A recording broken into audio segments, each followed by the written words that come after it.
आज ना आपण हरभऱ्याची भाजी करू। त्यासाठी घेतली वाटीभर भिजवलेले हरभरे, एक कांदा, तेल, कोथिंबीर, खोबरं, आलं लसणाची पेस्ट, मीठ, इथं लाल मिरची आणि हळद आणि गरम मसाल्यामध्ये घेतलेत 2 तेजपत्ते आणि शहाजिरे, बस एवढंच लागतं। सर्वप्रथम आपण काय करू, आता कुकर मध्ये थोडंसं तेल टाकून घेऊ बरं का।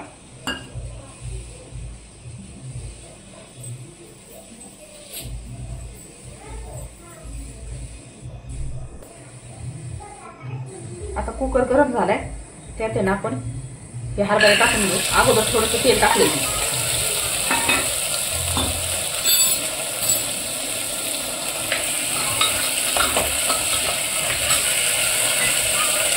त्यात आहे ना हे 2 तेजपत्ते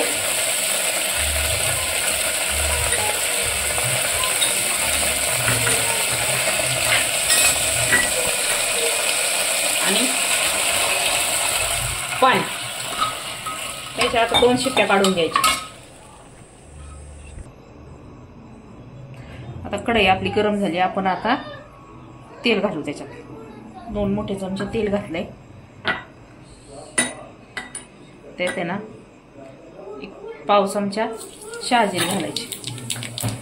त्यानंतर आपला हा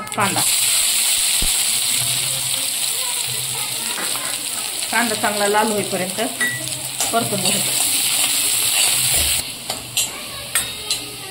कांदा आपला असा लालसर रंगावर तळून झालाय। आता त्याच्यात आहे ना 1 चमचा आलं लसूण पेस्ट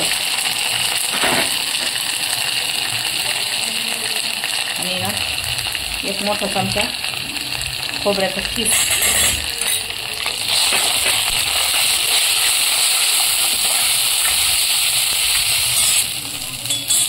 आता ना ही लाल मिरची आपण 2 चमचे टाकू, पाव चमचा अगदी थोडं धना पावडर आणि कलरसाठी थोडीशी हळद।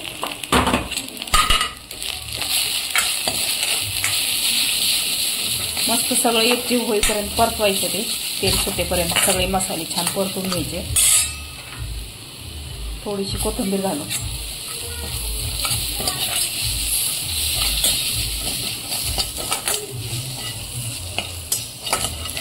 मसाला छान असा परतून झालाय।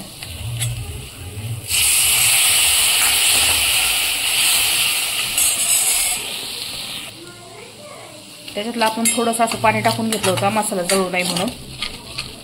आपण आता हे हरभरे टाकून घेऊ, त्यातले थोडेसे हरभरे बाकी ठेवायचे।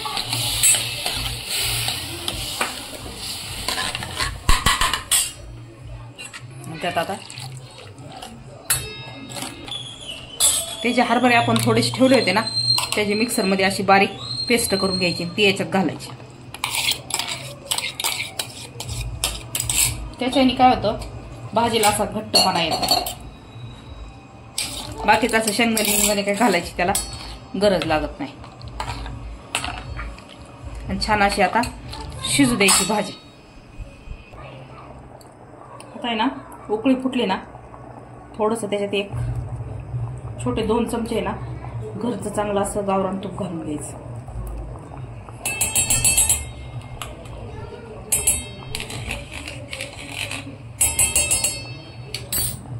गावरान तुपाची चव काही वेगळीच लागते, मस्तपैकी एकदम। आता झाली आपली भाजी, त्यात वरून थोडीशी कोथिंबीर टाकू।